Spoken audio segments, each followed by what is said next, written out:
Well, folks, welcome to one more edition of Politics and Right. I'm Egberto, Willies, your host. Thank you so kindly for being a part of the show. We are going to have a great show for you today.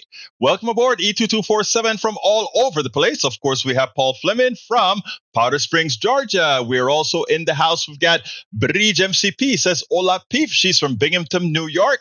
We have Maywood from Long Beach, California. And of course, AVQ from beautiful Brooklyn, New York. Lee Grant is in the house from Montgomery County. And Eric Hayes in the house from Kingwood, Texas. Atascocita, Texas. How's everybody doing? Well, we'll start today with Israel.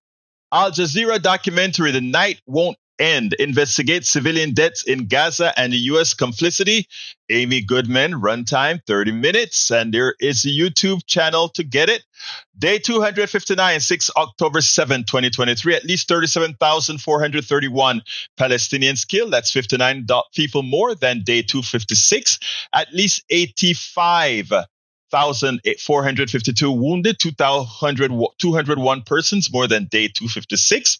Total 122,883 casualties. 122,883 casualties equal 474 per day of estimated 5.385 million West Bank and Gaza Palestinian population. That's 37,431 Palestinians killed.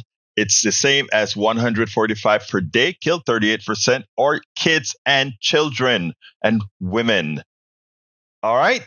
We also have, if that were the U.S. population, that would be equivalent to 7,681,564 people. That's what I called a massacre. That's what I call genocide. I don't think how anybody can argue with that. You can't argue with just dead people around trying to get.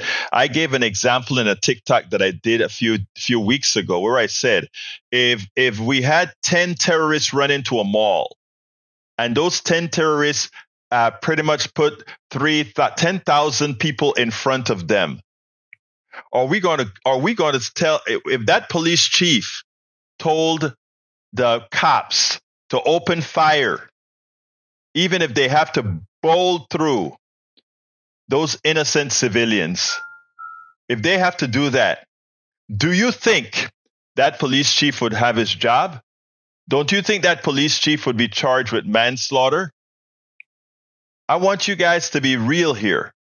What's going to happen is that guy would be jailed. That guy would be thrown the book. So why do we think it's okay for Netanyahu to go out there and kill and maim and destroy the infrastructure of an entire open house jail, an entire open air jail, to just blow it up? And why are we complicit? You know, I start here because I think, you can't have fractional morality. You can't have temporary morality, right? I'm from Panama, folks, originally Central America. And I can never forget getting a call from a Jamaican buddy when Bush #1 invaded Panama because they wanted to get Manuel Antonio Noriega. And he called me. He was pissed at me. Why aren't you in the streets? Why are you allowing Bush to do that to the Panamanians? Why are you allowing him to kill, blow up thousands of Panamanians to get a guy that was once their friend? And I said, there's nothing I can do other than what I'm doing here, political activism, to try to bring some morality to the immoral. To try to bring some morality to the immoral. Several thousand Panamanians died. So who are we morally to tell Netanyahu to stop killing several tens of thousands of Palestinians? It has to be we the people, not the American government, but we the people have to stop the American government from doing the immoral thing, something that they never have a problem doing. And remember, government is us. So we can actually stop them from effecting the killing. We can actually stop them to be an investor in the killings. All right. Welcome aboard. Let's see who else came into the house during my little minor rant. I don't see anybody else. So let's go ahead and start reading what folks are saying. We have Eric Hayes says, how can this happen? Let criminals give the criminals idea they can use to victimize. Fury as woke Panamanian DA Alvin drops charges against dozens of anti-Israel protesters who stormed Columbia University. Why should they be charged? Did they effect damage on anything? Did they just protest? It's illegal to protest in this country. You know, it is legal. I would have been thrown in jail back in 1983 as I protested the liberation, or rather the removal of the investment of the PUC in the Permanent University Fund, PUF. I don't remember. I think it was called PUC or PUF. When we marched to tell them divest from South Africa, an apartheid state. It's the same thing we should be saying about Israel, which is itself an apartheid state, but even worse, a genocidal machine headed by Netanyahu. I'm not talking about my Jewish brothers and sisters. Love my Jewish brothers and sisters. Love my Israeli brothers and sisters. What Netanyahu is doing in their name, however, is a genocide. Let's not forget that. I repeat, it's a genocide. And all of us should be singing that song until it stops. Okay, let's continue. I'm scrolling down. Due to Israel's genocide, Gregory Meeks, New York 5 Financial Service Committee, and Ben Cardin stopped it. Biden beat them down. It's amazing, isn't it? It's amazing. I have to vote. I got an email that I haven't answered yet from a good friend. He said, I just can't understand why you're going to vote for Donald Trump. I just don't get it. Why will you do it? Why are you going to vote for Biden, not Donald Trump, Biden? And I said to him, I'm going to vote for him because of policy that will never be able to be attained under Donald Trump. But after getting him elected, and during the point of getting him elected, we'll be working like hell to ensure that he doesn't continue the support of Israel's genocide against the Palestinians in Gaza, and to continue the territorial encroachment, the territorial stealing, or however you want to take it, in the West Bank. It's just wrong. Okay? All right, continuing. Let's see. Paul Fleming says, billionaire Harlan Crow has spent $13 million on federal politics since the 2010 Citizens United. That's on top of the years he spent secretly doling out free vacations to Clarence Thomas. Money in politics, the root of our dysfunction. And you know what? It's so hurtful. Today, a ruling came out that allowed them to stop a wife abuser, a wife killer, a wife beater from having a gun. And the only person that supported giving that guy a gun is Clarence Thomas. Justice Clarence Thomas. How evil can that be? Doesn't he have a wife? How evil can it be that you are going to actively support giving a gun to somebody who's already shown a propensity to use that gun illegally and hurt and harm and maim people? How can you do that? Amazing. Amazing. Clarence Thomas needs to be impeached. Clarence Thomas needs to be impeached. And women out there, women who know that there are those who wish you ill will, from Clarence Thomas right down to other gun owners, it is time for you to act and vote appropriately. All right, let's see. What have we got here?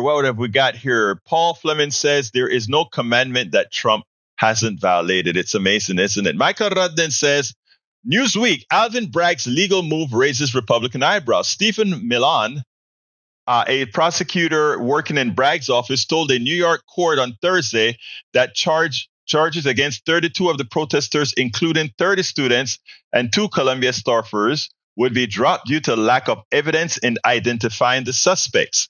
The only people who aren't being charged are students who had no direct evidence of committing any vandalism or violence of any kind. So why should they be charged if they were protesting and didn't commit any act? There's no evidence of them breaking into a building or anything like that. Why should they be prosecuted? Thank you, Alvin Bragg, for having the pelotas to do what is right. Paul Fleming also said, did you know that despite the fact that black and brown individuals are more likely to live in poverty, it is actually white Americans who make up the largest portion of low-income individuals benefiting from government safety net programs? Remember this the next time you hear a white person accuse black people of being lazy and mooching off the welfare system. Look, I don't know. That's not new. Look, Paul, thank you for bringing that up, but that's not news at all. The only reason welfare programs remain is that most of the people who benefit from welfare people aren't people of color. Whenever there is a majority of people of any particular group that way that depends on something, it is yanked. The only reason it isn't yanked is because, again, our prejudiced systemic issues don't prevent that to happen. So yeah, that's a statement of fact. And I've written about that in not only How to Make America Utopia, but also As I See It. And also, I think I've mentioned all of this in all 3 of my political books. As I See It, Class Warfare. Let me put those on the screen. As I See It, Class Warfare, the only resort to right-wing doom. Look, that's why the work of Reverend Barber is so important, because he's doing something we speak about all of the time. He's uniting Appalachia, where a large percentage of poor white people on stipends from the government are, black people in the ghettos and barrios, and our other people of color that's scattered around. He's bringing all these people together to say our common enemy isn't what we are or look like. Our common enemy is a systemic nature of the evil within this economic system that needs to be mitigated. That's why Reverend Barber's new book, I'm going to try to get Reverend Barber on. I called him earlier this morning because I saw him on a channel here, and I'm like, hey, you guys didn't answer my email, but I'm going to try to get him on again, because his new book on poverty and uniting people is so very important. How arrogant America tells a country how they should run their business? Well, if you're taking our money, if these countries are taking our money for bombs, we should have the right to say, well, if you're buying our bombs that we are giving you the money to buy, you can't use it to kill people. There's nothing wrong with that. Absolutely nothing wrong. In fact, it's the ethical thing to do. So you're wrong on that, Brother Hayes. Completely wrong. All right. Let's see what else we got here. Scrolling down, we have Maywood. Oh, when Maywood repeated that piece. Carl Cox says, Trump is worse than Biden, and that is saying a lot. Trump, like Putin, Kim, and Xi, just to name a few, are despots. They care only about themselves and thrive on the blood of others. Very true. Paul Fleming says, if Justice Clarence Thomas is so in love with the conditions in this country in the 18th century, I invite him to step into a time machine and go back there. I don't think he'd like his conditions. He would, in fact, be a slave with neither rights or citizenship. Even looking at Ginny, who would be her father's property, would get him lynched, and per his own prior decisions, there would never be a constitutional provision granting freedmen any rights white men need respect. Godspeed and please go. I would love to put him in a time machine. Hell, I would put him in a present machine and send him to Vidor, Texas, and ask him to go to Vidor, Texas at night and go walk a highway in Vidor, Texas at midnight. He's a darn, you know what the word is, but I won't use it to change the tenor of our program. Let's see. How Mehdi and Bassam cope with what's happening in Gaza? Okay, I'll check that out. All right, British has a long one here. She says, Egberto, sorry if long. Please read if you can. Of course I can. This is y'all's show. You guys bring information to us. So whether you're on Twitter, Tumblr, Facebook, or wherever, if you have stuff you want to get to the greater population, bring it here. And we'll talk about it here and release it in our podcast. So here we go. People fed by the media get it wrong when they believe that federal judges have an allegiance to the people who appointed them. They don't give to SHITS. They have lifetime appointments. The list is long of Trump-appointed judges who have ruled against Trump. Very long, including his SCOTUS peeps. And if they're looking to move up, their fealty to Trump means nothing. Their allegiance to conservative principle is all that matters to Leonard Leo and the Federalist Society. That's who's been choosing our federal judges for the Republicans. If Americans had heard of Leo at all, it was for his role in building the conservative supermajority on the Supreme Court. He drew up the list of potential justices that Donald Trump released during the 2016 campaign. He advised Trump on the nominations of Neil Gorsuch, Brett Kavanaugh, and Amy Coney Barrett. Before that, he'd helped pick or confirm the court's three other conservative justices, Clarence Thomas, John Roberts, and Samuel Alito. But the guests who gathered that night under a tent in Leo's backyard included key players in a less understood effort, one aimed at transforming the entire judiciary. From ProPublica. Thank you so kindly for that, Breach, and thank you for kindly for including that link. Michael Radin says, Paul, taking a look at the 10 Commandments, Trump has violated 6 or 7 of them, not quite all of them, but still. Well, if you're going to make a statement like that, my dear brother, Michael Radin, which one did he violate? Patrick says, January 6 protesters who never went into the Capitol were prosecuted. Okay. Why? They didn't have to go into the Capitol. They had to commit a prosecutable offense, like beating a cop, spraying a cop, damaging property on the outside. Now, do you have evidence that anybody that Bragg's release did any such thing? I don't think so. And I don't think Bragg would make the mistake of releasing anybody where the right wing is going to say, you see, double kind of justice, because that's not the case. Welcome, Melanie Keelan from Barcelona, Spain. Thank you so kindly for being here. Let's see what else we call. Michael answered Patrick. They were charged with assaulting police officers. There you go. All right. Eric Hay says, welfare programs are being defunded due to change in policy to increase the homeless population via South. Huh? That don't make any sense. All right. Let's continue. Welfare programs are being overwhelmed is asylum seekers. That's not true at all. But I know you'd like it to be true.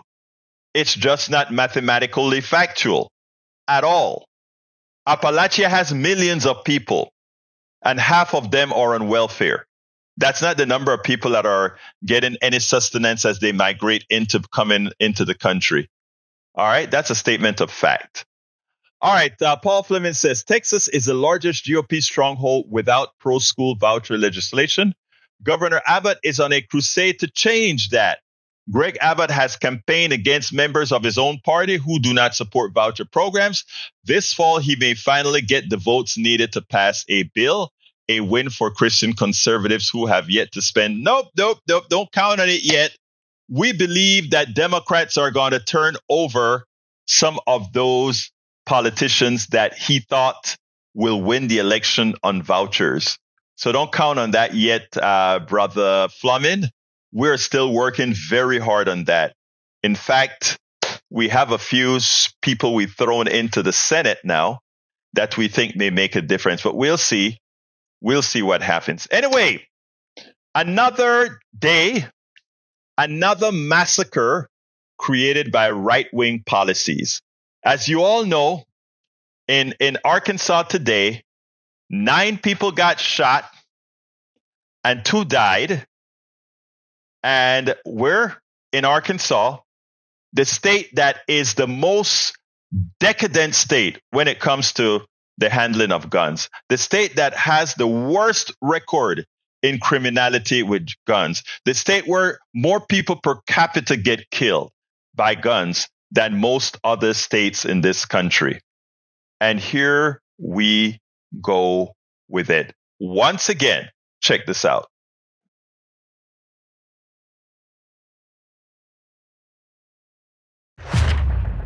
Look, here's something too, and this is specific to Arkansas. It ranks, Jim, dead last in this country in terms of gun safety, and this is promoted, the details by Everytown for gun safety. Ready for it?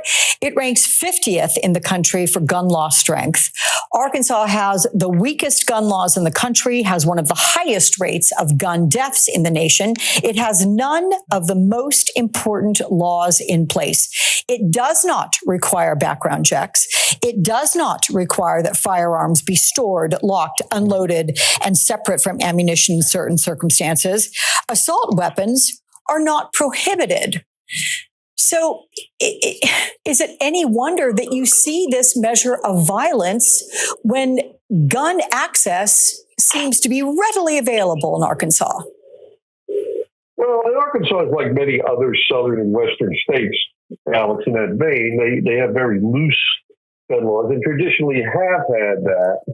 But what's changed is, the number of weapons on the street that are just have massive killing power. The gun laws were always lax in these southern states. And, I was a Florida uniformed officer and I policed in all these states and with the ATF. And, they always had lax gun laws, but it didn't mean they had this, ongoing carnage all the time because the gun laws actually were stricter.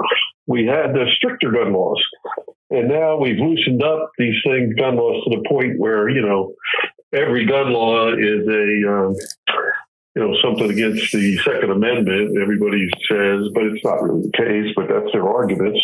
And they convince more people that it's an absolute and you can't have any gun control or gun safety law that helps the public to be able to, live their lives and the pursuit of their lives and happiness as in our founding papers. And, you can't do that. You can't go to the store because you're going to get massacred, Yeah. So, unfortunately, it's sad. Now, we know there's 2 dead. We know there's an officer shot.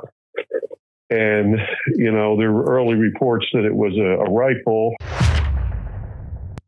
Absolutely so. So, as it turns out, once again, we have a deadly incident directly attributable to those who support gun laws that are anti-human, gun laws that allow these massacres. Whenever we decide to change, just maybe this will stop.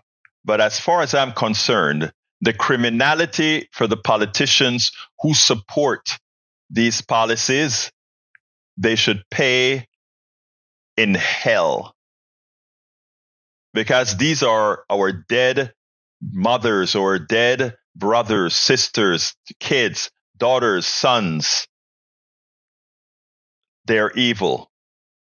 They are the instantiation of evil because they know their policies kill. They know their policies kill. All right. Anyhow, let's continue reading. Michael Rodney says, Lee, your religion tells you how to act, but it can't be used to command others who don't follow that religion. That should be the case, and that should always be the case. All right, Lee Grant says the 10 Commandments are often at odds with the popular culture. The 10th Commandment forbids coveting a neighbor's ass. Pride Month. Pride Month says the precise opposite. Look, first of all, for you to be governed by the 10 Commandments, you have to believe in the book of the 10 Commandments. And I don't know, if you don't believe that, why should you follow it, right? After all, many would say that book was used to do a whole lot of evil. I'm not saying, I'm just saying the enslaved people were done so under the auspices of Christianity. We like to say we are a Christian nation. When was that again? Does Christian nations do what we did to people? I don't know. We have to stop being hypocrites, man. We got to stop being hypocrites. $2.89 for gas. I'm paying $3.60. I paid $2.69 a couple of days ago. So yeah, I get my gas at Costco, and I paid that. All right, Willies, you discussed the 12-year-old girl rape because counter to politics supported. How? Wait. Egberto, will you discuss the 12-year-old girl? Nope, because it counter to politics supported here. I am lost. A 12-year-old girl in Houston was killed by two drunks that lived in an apartment complex somewhere close. Why in God's name would you tell me, Eric Hayes, that is against my politics, that a young, innocent kid got killed? What would prevent me from wanting to talk about that? It's just not germane to the topics that we cover here in the aggregate. What goes on in your mind that would say that, my brother? Paul Fleming says 2 people were killed and 8 others, including a law enforcement officer, was wounded in the shooting in the supermarket in Arkansas. Yep, that's what evil policies bring you. All right, Patrick says handguns are used in the majority of mass shooting. Yeah, but in the ones that kill an inordinate amount of people, they're guns like AR-15. We talk about Las Vegas. We talk about the school here in Texas. We talk about the school in Florida. We talk about the school in Connecticut. So yes, we understand the facts that most mass gun killing, if you define mass as 3 or more, is done by handguns. But the violent killings that destroys people's bodies and that cause the most rampant damage are those AK-47s, etc. And when you talk about it's done by handguns, yeah, we probably should be limiting handguns too to those people who are committing these kinds of crimes. So I don't see how you saying, Brother Patrick, handguns are used in the majority of mass shooting. So what's your point? Your point may be then handguns are a clear and present danger to society and should probably be removed. That's the case you're making there. You're making the case to remove handguns and AR-15s. And guess what? There are other countries that have done that, and they don't suffer from the criminality. They don't suffer from the killings that we have. Yet the people who believe in life, the people who believe that the sanctity of life, they more so believe in the sanctity of the gun. So you stating that, Brother Patrick, actually makes our case. We should get rid of them altogether. But of course, that's not where your thinking is, right? Your thinking is to make a point.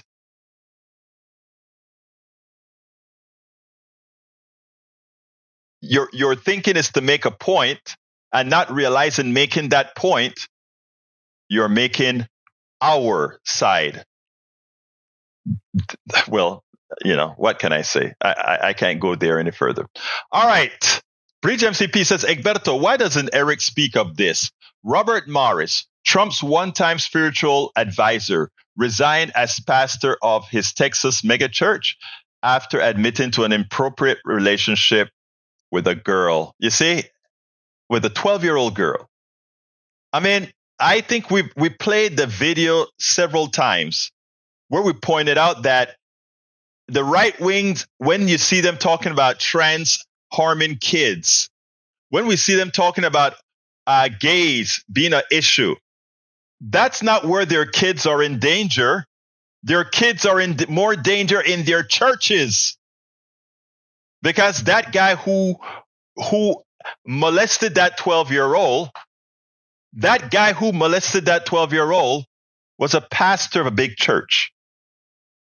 And as our friend has stated over and over again, if you want to understand where the criminality is, who abuses kids, it's not too far from the church.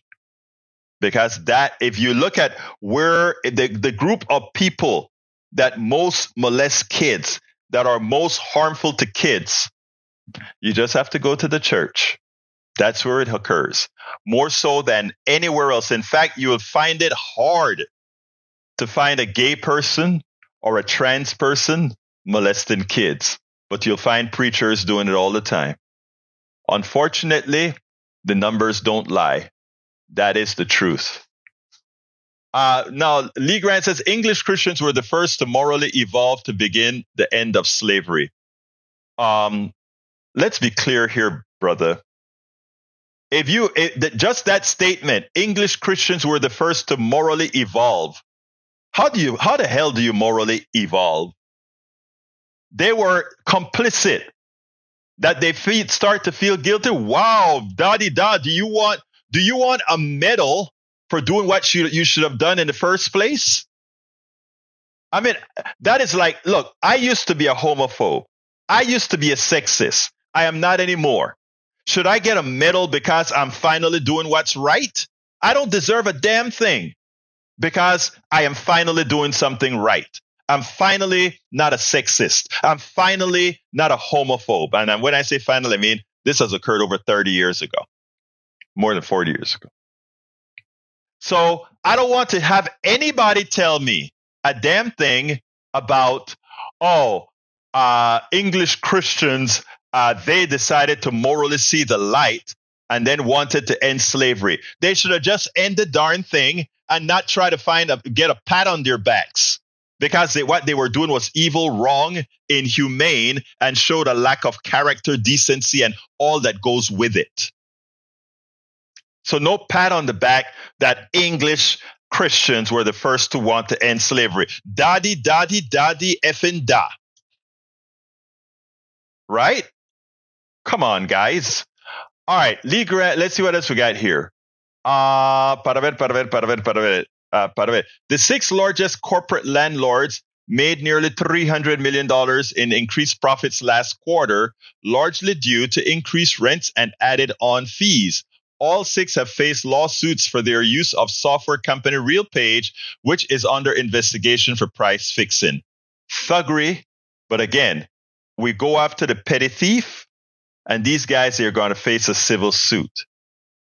All right, let's see. Breach, it's all some willpower to ignore the outright stupidity we see up in here too often. I applaud you for your willpower too. Absolutely.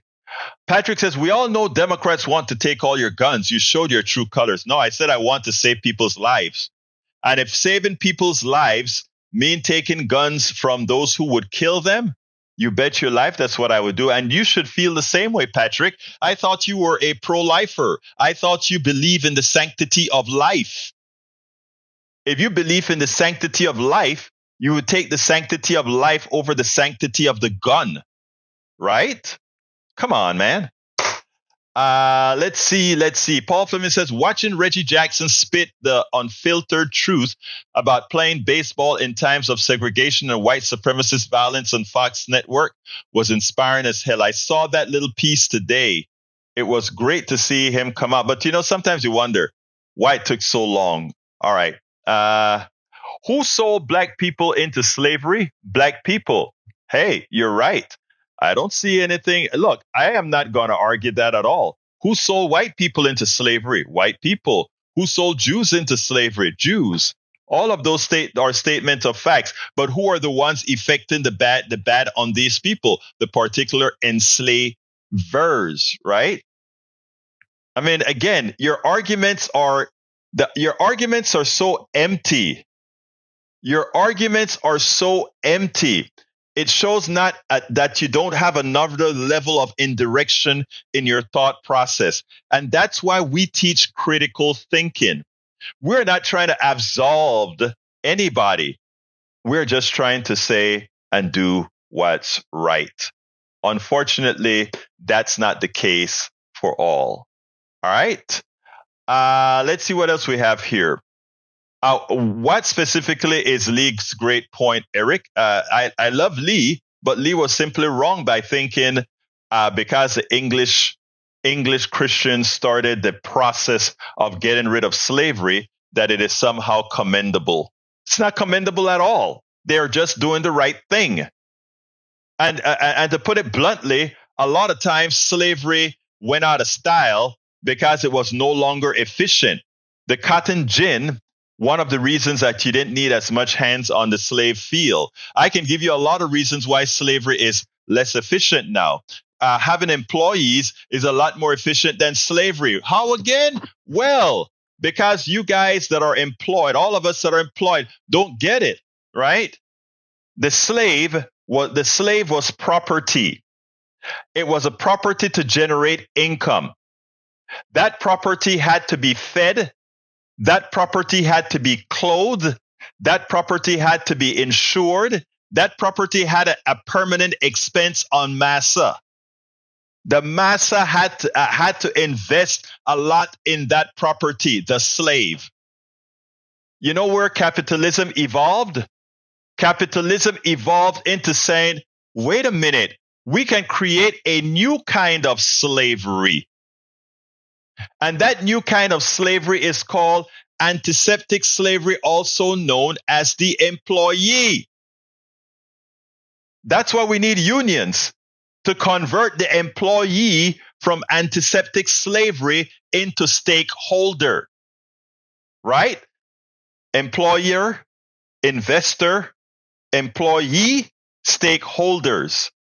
Capitalism is simply an enslaving machine that looks more antiseptic. Think about this. You do a lot of work for a company. That company makes $100 million in profit. You don't get any. And who made that profit? You did, employee. But only the shareholders and the new kind of master, the new kind of master, hold on to that. And we are so indoctrinated into this process, we don't see it. Again, slave, employee. Slave had to be cared for.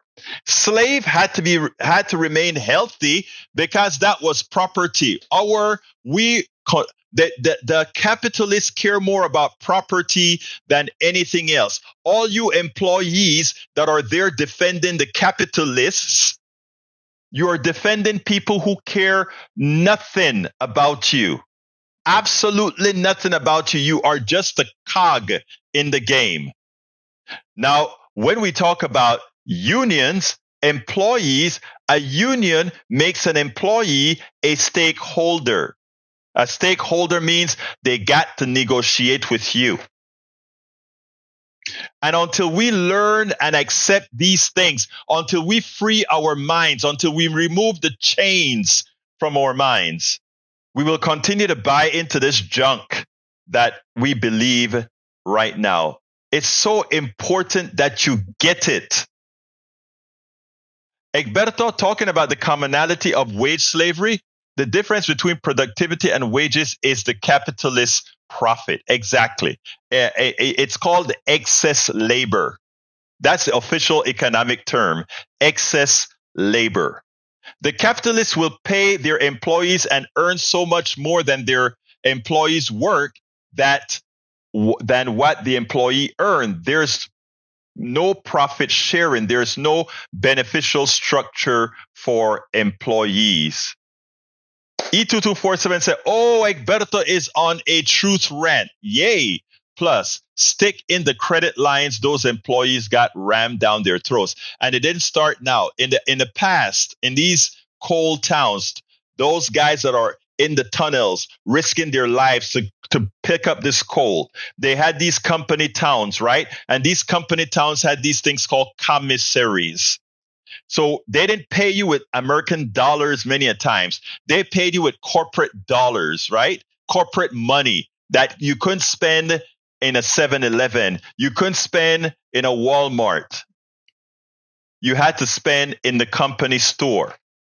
So you had these companies that were paying you with their money that you can then use in the company store to buy your goods to survive. So your money went right back to the company. Look, guys, and the reason we call it antiseptic slavery, right, is that you're fooled into believing things are so much better. But as Dr. Economist Richard Wolff would tell you, they pulled one over you. They used credit instead of increased wages to do it. And they use a lot of other techniques. And until we wise up, it will continue to happen. And Brother Rudnin has a good chart here that shows how we've been abused. And the only thing with these types of charts, right, is you have to learn how to read them. And learning how to read them is important. And I'm sorry that it's today is one of the days that the screen is kind of jumpy. But here's the deal. After the Great Recession, from 80 to now, look at how productivity went through the roof. 80% between then and now. 8% is the change in hourly wages. In average hourly wages, 7%. That is what your work has meant to the people who control you. And the thing about it is, so many of you are going to give us a hard time when we tell these truths. So many of you don't want to hear these truths because you're so indoctrinated into the system that you can't fathom that you're a slave in this system. You can't fathom that these guys that you revere cares nothing about you. You can't fathom that this person here that you like to consider, oh, you socialist, or oh, you whatever the negative names you use against yours truly and others that preach that preaches the proper ideology. You can't believe that we are the ones that hold your interest at hand. So you continue to support the evil, even as it harms you. You continue to support the evil, even as it harms your family, your well-being, as opposed to working together towards a system that benefits us all. You can't see it. You're prejudiced. You can't believe your alliance is really with people like me. Your foresight. You can't believe that ultimately that which will work doesn't involve the folks who look like Trump, who is taking you to the cleaners. It's amazing. All right, Carl Cox says, have to leave. Take care, everyone. Carl Cox, you take care, my brother. Maywood says, we have slavery right here in the USA. Maybe we should address our own issues first. Yeah. Paul Fleming says, 25 corporations pretending to honor Pride Month have donated $18 million to anti-LGBTQ policies since November 2022. Ignore the marketing and follow the money. There you go, brother. You're exactly right. All right. One other thing. You know how you know reality in this country as well? Who the oligarchy is supporting. Well, the oligarchy made its choice. The oligarchy says evil wins. We need evil to survive. The only way we are going to continue to be allowed to pilfer the American people is to support the most evil president America has ever seen, Donald Trump. Check this out. New fundraising numbers reveal that the Trump campaign and the Republican National Committee pulled ahead of President Biden on fundraising in the past quarter, fueled by a surge of contributions to Trump after his verdict in the hush money case, including a record-breaking $50 million contribution from a mega donor, Timothy Mellon. Trump and the RNC raised $141 million in May, beating President Biden and Democrats. The Democrats had 85 million. 141 to 85 is the number. Although the Biden team has more cash on hand right now. And former New York City Mayor Michael Bloomberg gave nearly $20 million to the Biden campaign. Joining me now is NBC News senior political editor Mark Murray and Reuters White House correspondent Jeff Mason. So Mark, walk us through the money race. You went through the numbers. So late night for our teams, Ben Camisar and all the bright people in our political unit, adding it all up. Yeah, Ben Camisar and Bridget Bowman spent a lot going through the reports because we got them very late last night. And what they ended up showing is that, yes, Donald Trump and the Republican National Committee have caught up to Democrats. And we ended up seeing a situation where when you are the incumbent sitting president like President Biden is right now, you have two big advantages, the money advantage, and then you end up having the advantage when it comes to time. And what we're seeing right now when it comes to money, that Joe Biden and Donald Trump, that it is almost becoming even, that right now that Trump just in the earlier month raised $9 million. Now that went up to $75 million, fueled primarily through a lot of those donations they got at the end of May, right after that conviction. So it's even Steven money race right now. We'll see what happens in the next 5 months. And talk to me about the impact of the money and the disparity, because right now, it's a huge amount. Timothy Mellon, my God, $50 million. That's a record. Lots of money. I mean, one thing that this shift shows is that is a little bit of a dynamic and momentum shift. Having money has been advantaged Biden up until the last month or two. So that's definitely a shift. In terms of where all that money is going to go, one thing Trump has to spend his money on are legal fees. And that may be one of the reasons why Biden has a little bit more money in terms of cash on hand. Both of them are looking to build up their ground game or their get out the vote efforts. And Trump is looking to outside groups to help bolster that. The Biden campaign has been very proud of the fact that they've got 1,000 people hired and staff and offices all over the country already. But they need money to do that, and they needed to make it happen. And that's why looking at these totals, even at this point in the race, is still really critical. Absolutely so. Look, so as you can see, yep, the money has started rolling, and there's one, I don't remember the name of the billionaire, gave him $50 million. One donor, $50 million. So folks, evil knows no bound. But I tell you one thing, it's still one person, one vote.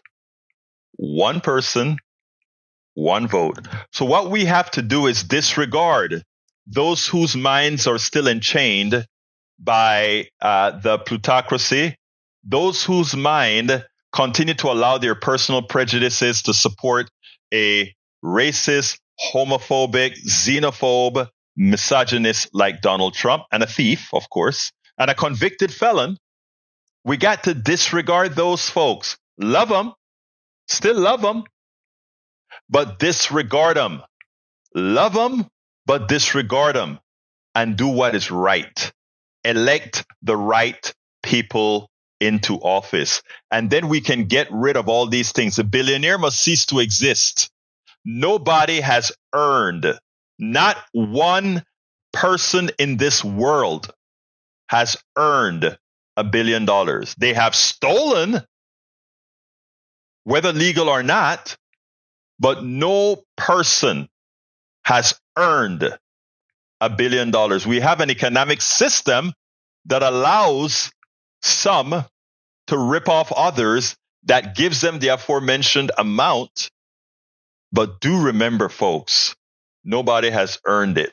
Bridge MCP says there should be a fund so each person running gets the same amount of money. I agree wholeheartedly. E2247 says, oligarchs fund Bill, Hillary, Barack, Joe, or did you forget all that dough bundled by Ram? Oh, I don't forget it at all. and they got paid well. The Obamacare would have been a lot different if we, the progressives, had the ultimate say. They gave us a few crumbs, but the people who walked off with a lot were the insurance companies. I mean, it's better for everybody, right? But still, you see what things cost. So, anyway, let me tell you, folks, we're going to be shutting this baby down. I want to tell you, I'm going to have a very busy weekend. I have one of our Panamanian groups are meeting later on to discuss a parade that we are having for Veterans Day. Panamanians have served this country well. Panamanians have died in Korea. Panamanians have died in Vietnam. Panamanians have died in Iraq. And my brother here in town, Roberto Luis, he founded Pantex, an organization that's going to try to show the cultural awareness of Latin Americans' influence in America and the great things that Latin Americans, meaning people from Panama, Honduras, Guatemala, Nicaragua, and the Caribbean, have done for this country in serving in the military. So we're preparing we're preparing to be in the parade for Veterans Day, and we are also hoping to bring a marching band from Panama to march here in Houston. So we're working on that. So we're going to be doing some planning on that this week to kind of bring some unity. All those people that are fearing immigrants as if immigrants take. We are going to show what we've done in this country, specifically Panamanians, but also folks from all over Latin America and the Caribbean. Now, likewise, it's important for us to know that, and by the way, on Sunday, we have a humongous Democratic meeting that I've got to attend as well. So it's going to be a very, very busy weekend. Now, I want to ask all of you that are watching that have the wherewithal to support our program however you can. And how can you do that? It's very easy to do that. But what I'm going to do today is concentrate on two things only. I'm going to ask you to do both if you're all possible. Welcome aboard, Texas Blue Bonnet. And thank you for being here. Texas Blue Bonnet says Charles Koch or Crow in Austin gave him $50 million. I doubt that Musk gave him big bucks. And Billy Allison Irwin says, not the worst idea I've heard. Better than a billionaire running up everything. Anyway, I want to ask you guys to do two things. One, consider buying the hard copy of our books. That helps us as well. And it's also something you can promote, learn the things that we talk about all of the times. You can get that at politicsdoneright.com/books. politicsdoneright.com/books. Please support us that way. We have a whole lot of political books that's easy to read, talk to you to the heart. Please consider getting those. As well, we need over 1,000 subscribers to our newsletter. We are at 113 or so right now. Please consider becoming a paid subscriber. We have over 10,000 followers, over 8,000 subscribers, but only 113 paid subscribers. And we understand, but many of you can do a coffee a month. Please consider saying, you know what? I like what he's doing. I like all the places where we get this information out there. To populate the internet, to make sure that our message gets out there, it is worth a coffee a month. I want to do that. You can go to politicsdoneright.com/newsletter and please become a paid subscriber of our newsletter. A paid subscriber of our newsletter. politicsdoneright.com/newsletter. All right, folks, I got to get out of here. I love you all. Love that you're here to support me, whether you're left wing or right wing. But if you're right wing, keep coming, because some of what I'm saying here eventually will take root and grow, especially when some one of your experiences with your kids, your mother, your daughter, your brother, your sister, your aunt. Some of you need that catalyst to occur for you to open your mind to allow what we seed here to germinate. So stay around. I love you all. Even my right-wing brothers and sisters, man. Stick around. My name is Egberto Willies. This is Politics Done Right. And you guys know how I end this, baby. I am what? Out. We spend a lot of time deconstructing the news, trying to parse it into a form that everybody can understand. We try to find those little nitpicks where it flies above the fray, etc. If you really like these videos that we do, I want to ask a big favor. Please go ahead. Number one, subscribe to our channel, and number two, please join if you can. Thank you so kindly for watching. Keep watching. Please remember to share. We must populate the entire internet with our progressive message, a message that we know is what most Americans say that they want. So help us, please join.